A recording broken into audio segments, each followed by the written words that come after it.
আজ আমরা cheat day পালন করছি। আমি সোমাশ্রী চলে এসেছি রান্নার একটি নতুন ব্লগ নিয়ে। আজ আমরা সারাদিন কি খেয়েছি তার একটা মেনু আপনাদের সঙ্গে ভাগ করে নেব। আজ সকালবেলা বানাচ্ছি গুড়ের চা, আর এটা রেসিপি আজকের ভিডিওতে থাকবে।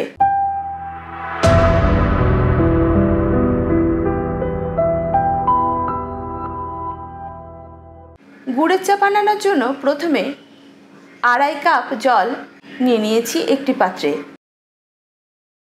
এটা যখন হালকা কুসুম গরম হয়ে যাবে তখন এর সঙ্গে যোগ করতে হবে হাফ চা চামচ আদা গুঁড়ো, 5 থেকে 6টা গোলমরিচ থেতো করা।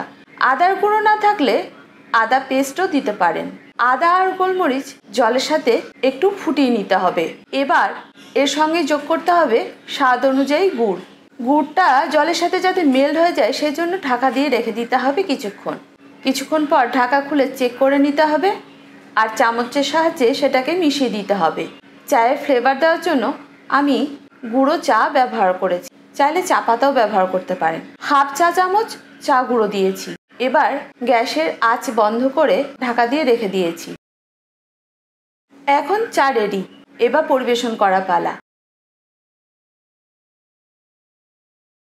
আমি পরিবেশন করেছি আমাদের জন্য ক্রিম ক্র্যাকার বিস্কিট দিয়ে, আর আমার ছানার জন্য 2টো অরিও বিস্কিট।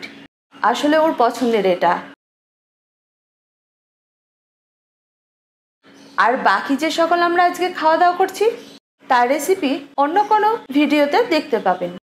সকালের জলখাবারে ছিল বাজার থেকে আনা পেটাই পরোটা, তবে এক্ষেত্রে ছানাকে বাদ দিয়েছি, ছানাকে বাড়ির খাবার দিয়েছি। এবার দুপুরের আয়োজন দেখে নিন কেমন হয়েছে। দুপুরে ছিল ভাত, আলু সিদ্ধ, পেঁয়াজ আর শুকনো লঙ্কা দিয়ে ভাজা, আর ছিল মটন কষা, স্যালাড আর চাটনি।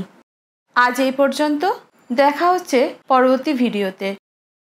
এখনো পর্যন্ত যারা আমার চ্যানেলটি সাবস্ক্রাইব করেননি তারা দয়া করে চ্যানেলটা সাবস্ক্রাইব করে নেবেন, আর যারা ফেসবুক থেকে আমার ভিডিও দেখছেন তারা পেজটা ফলো করে রাখবেন।